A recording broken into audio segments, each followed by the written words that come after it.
wanted to share a game that I just finished using with one of my kindergartners during teletherapy. We were working on the K sound, and it's called Pretty Pedicure, and it gives your student four choices of jewels to decorate a pedicure. So we started with the hearts, and the instructions say that every time you say one word, you can collect a jewel and put it on the toe. But for this student, she had already done this activity, and so we were able to say all three words at the same time to collect each jewel.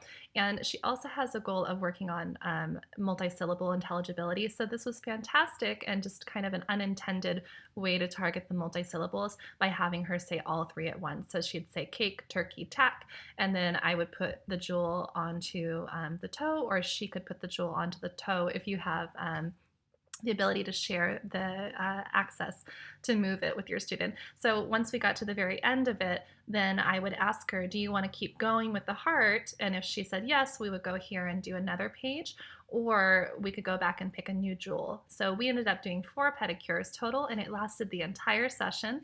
And she was so proud at the end when she got to the end of decorating all 10 toes. So this is something that you can use with your students. It also comes in other sounds, but this is the version for K.